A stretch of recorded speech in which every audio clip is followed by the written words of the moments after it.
Hello friends, cooking ಟೈಮ್ಗೆ ಸ್ವಾಗತ. Friends, ಇವತ್ತು ರವೆ ಇಡ್ಲಿ ಮಾಡ್ತಾ ಇದ್ದೀನಿ. ಹೇಗೆ ಮಾಡೋದಂತ ನೋಡೋಣ. 1 ಕಪ್ ಉದ್ದಿನ ಬೇಳೆ ತಗೊಂಡು ಚೆನ್ನಾಗಿ ತೊಳೆದು 3 ರಿಂದ 4 ಗಂಟೆ ನೆನೆಸಿ ಸ್ವಲ್ಪ ನೀರು ಸೇರಿಸ್ಕೊಂಡು ರುಬ್ಕೊಳ್ತಾ ಇದ್ದೀನಿ.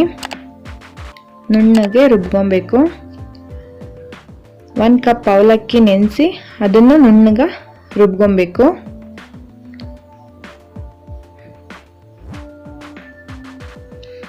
ಅದೇ ಕಪ್ ಮೆಜರ್ಮೆಂಟಲ್ಲಿ 4 ಕಪ್ ರವೆ ತಗೊಳ್ತಾ ಇದ್ದೀನಿ. 1 ಕಪ್ ಉದ್ದಿನ ಬೇಳೆಗೆ 4 ಕಪ್ ರವೆ ತಗೊಳ್ತಾ ಇದ್ದೀನಿ.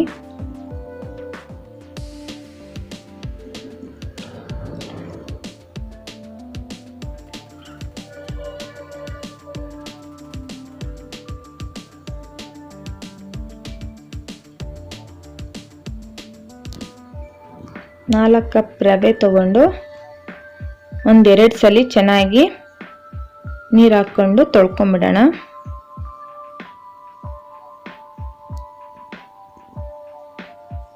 ತೊಳ್ಕೊಂಡು ಸ್ವಲ್ಪ ರವೆ ಮುಳುಗುವಷ್ಟು ನೀರು ಹಾಕ್ಕೊಂಡು ಒಂದು ಅರ್ಧ ಗಂಟೆ ನೆನೆಸಿಡೋಣ.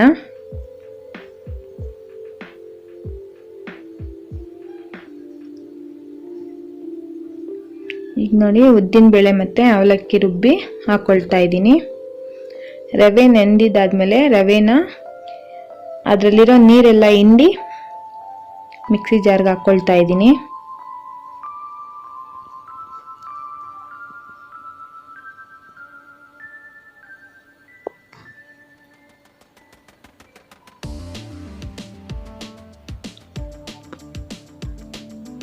ನೀರು ಸಮೇತ ಹಾಕ್ಕೊಂಡು ರುಬ್ಬಿದ್ರೆ ತೆಳು ಆಗ್ಬಿಡುತ್ತೆ. ಇಡ್ಲಿ ಅದ ಆವಾಗ ಬರೋದಿಲ್ಲ. ನೀರೆಲ್ಲ ಹಿಂಡಿ ಮಿಕ್ಸಿ ಹಾಕ್ಕೊಳ್ಳೋಣ. ಹಾಕ್ಕೊಂಡು ನೀರು ಹಾಕ್ಕೊಳ್ದೆ ಹಾಗೆ ಮಿಕ್ಸಿ ಮಾಡ್ಕೊಳ್ಳಿ.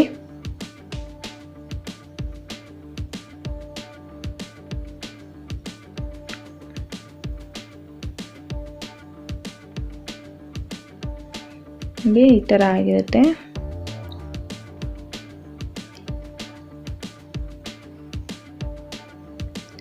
ಈಗ ಕೈಯಲ್ಲಿ ಚೆನ್ನಾಗಿ ಮಿಕ್ಸ್ ಮಾಡ್ಕೊಳ್ಳಿ.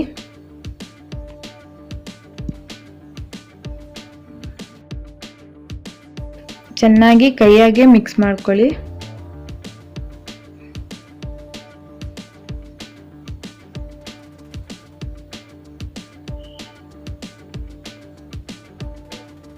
ಚೆನ್ನಾಗಿ ಮಿಕ್ಸ್ ಮಾಡ್ಕೊಂಡು ನಾನು ಉಪ್ಪು ಸೋಡಾ ಏನು ಸೇರಿಸ್ಕೊಳ್ತಾ ಇಲ್ಲ. ಈಗ ಅದನ್ನ ಹಾಗೆ ತಟ್ಟೆ ಮುಚ್ಚಿ ಇಟ್ಬಿಡ್ತೀನಿ ಓವರ್ ನೈಟು.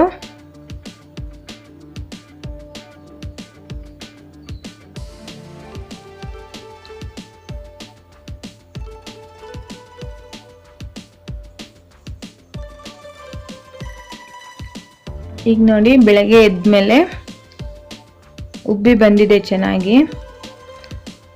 1 ಸ್ಪೂನ್ ಉಪ್ಪು, ಒಂದು ಸ್ವಲ್ಪ ಸೋಡಾ ಹಾಕ್ಕೊಂಡು ಚೆನ್ನಾಗಿ ಮಿಕ್ಸ್ ಮಾಡ್ಕೊಳ್ಳೋಣ.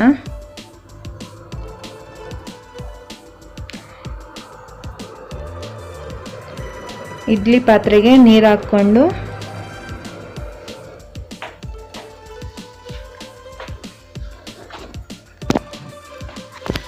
ಇಡ್ಲಿ ಪ್ಲೇಟ್ಗೆ ಎಣ್ಣೆ ಸವರ್ಕೊಂಡು ಇಡ್ಲಿ ಬ್ಯಾಟರ್ನ ಹಾಕ್ಕೊಳ್ಳೋಣ.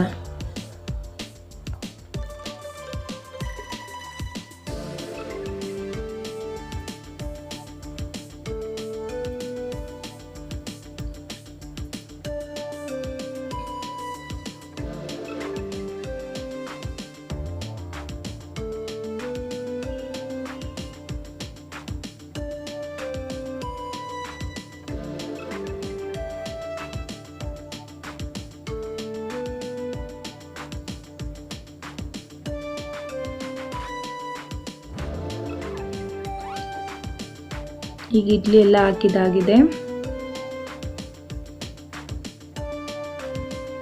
ಈಗ ಇಡ್ಲಿ ಪಾತ್ರೆಯಲ್ಲಿ ಇಟ್ಟು ಒಂದು 15 ನಿಮಿಷ, 10 ರಿಂದ 15 ನಿಮಿಷ ಬೇಯಿಸ್ಕೊಳ್ಳೋಣ.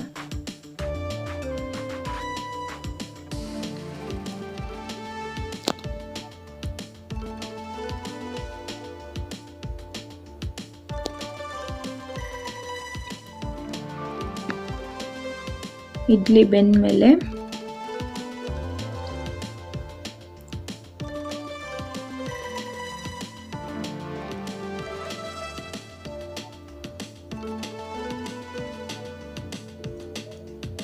ಕೈ ತ್ಯಾವ ಮಾಡಿಕೊಂಡು ಮುಟ್ಟು ನೋಡಿ, ಒಂಚೂರು ಕೈಗೆ ಅಂಟ್ಕೊತಾ ಇಲ್ಲ. ತುಂಬ ಚೆನ್ನಾಗಾಗಿತ್ತು, ಸಾಫ್ಟಾಗಿ.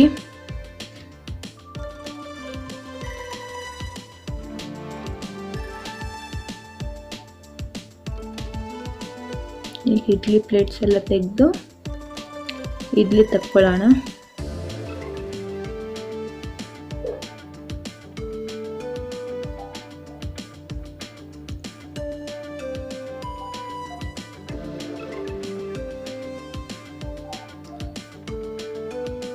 ನೋಡಿ ಎಷ್ಟು ಚೆನ್ನಾಗಿ ಬರ್ತಾ ಇದೆ.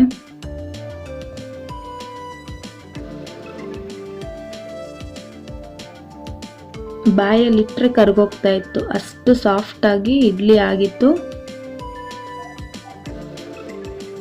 ನಾನು ಮಾಡಿರೋ ಮೆಥಡಲ್ಲೇ ಮಾಡಿ ಒಂದ್ಸಲಿ ನೋಡಿ ಫ್ರೆಂಡ್ಸ್. ಮಾಡಿದಾದ್ಮೇಲೆ ಕಮೆಂಟ್ ಮಾಡಿ ಫ್ರೆಂಡ್ಸ್ ಹೇಗಿತ್ತು ಅಂತ.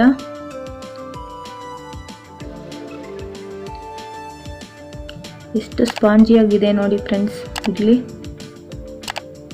ಫ್ರೆಂಡ್ಸ್, ನನ್ನ ವಿಡಿಯೋ ನೋಡಿದ್ದಕ್ಕಾಗಿ ಧನ್ಯವಾದಗಳು. ಲೈಕ್ ಮಾಡಿ, ಶೇರ್ ಮಾಡಿ, ಸಬ್ಸ್ಕ್ರೈಬ್ ಮಾಡ್ಕೊಳ್ಳಿ ಫ್ರೆಂಡ್ಸ್.